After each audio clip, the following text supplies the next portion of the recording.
अच्छा हामिद मीर साहब, इनको तो इतनी हिम्मत नहीं है कि उनके दिए हुए इस्तीफ़े मंजूर कर लें।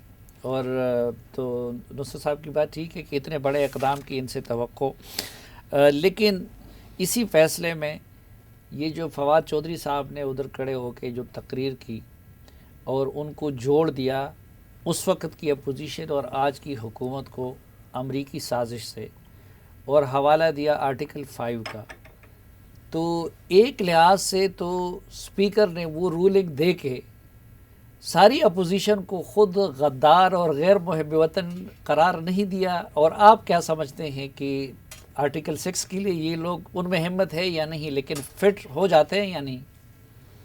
देखें, आर्टिकल 6 के तहत सुप्रीम कोर्ट ऑफ पाकिस्तान के हुक्म पर एक साहब पर आपने मुकदमा दर्ज किया, ट्रायल मुकम्मल हुआ, अदालत ने उसके ख़िलाफ़ फ़ैसला भी दिया। उस शख्स का नाम था जनरल परवेज़ मुशर्रफ। तो जिस दिन वो जो स्पेशल कोर्ट के 2 जजेस का फ़ैसला आया था, तो उस दिन तहरीक इंसाफ की हुकूमत के जो वज़रा साहबान हैं उन्होंने एक मुश्तरका प्रेस कॉन्फ्रेंस की और जज साहब जो हैं उनको कहा जी कि इन्होंने आइन और कानून की धज्जियाँ, बल्कि इंसानियत की धज्जियाँ उड़ा दी हैं। और उसके बाद फिर लाहौर हाई कोर्ट के जजेस से वो फ़ैसला सस्पेंड करवा दिया गया, हालांकि आपने जाना था उसके लिए सुप्रीम कोर्ट में।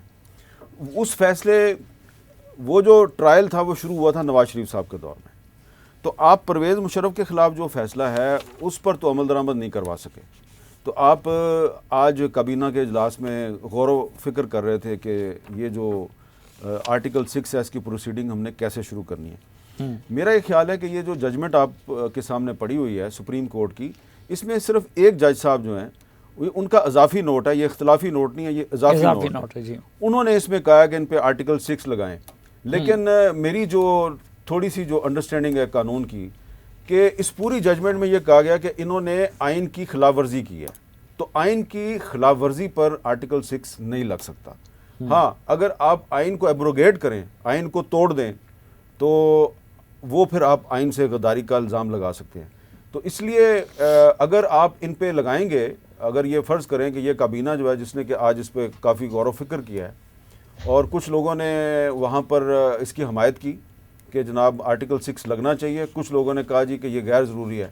फ़र्ज़ करें कि आप लगाते हैं, तो मेरे जैसा आदमी तो ये सवाल उठाएगा कि भाई आप परवेज़ मुशर्रफ पे तो लगा नहीं सके, यानी कि उस पर तो फैसला भी आ गया, तो उस पर तो आप लगा नहीं सके, तो आप इन पे इसलिए लगा रहे हैं कि ये सिविलियंस हैं, ये सियासतदान हैं। अब राना सनाउल्लाह साहब कहते हैं जी कि मुशर्रफ साहब पे हम इसलिए नहीं लगा सकते कि वो तो बीमार हैं।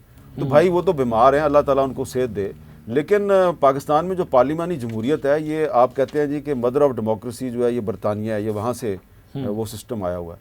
तो एक ओलिवर क्रॉमवेल था, उसका मुजस्मा आज भी बरतानवी पार्लियामेंट के बाहर लगा हुआ है। उसको कब्र से निकाल कर फांसी दी गई थी अलामती तौर पे, ताकि आइंदा से कोई इस तरह की एक्टिविटी में हिस्सा ना ले।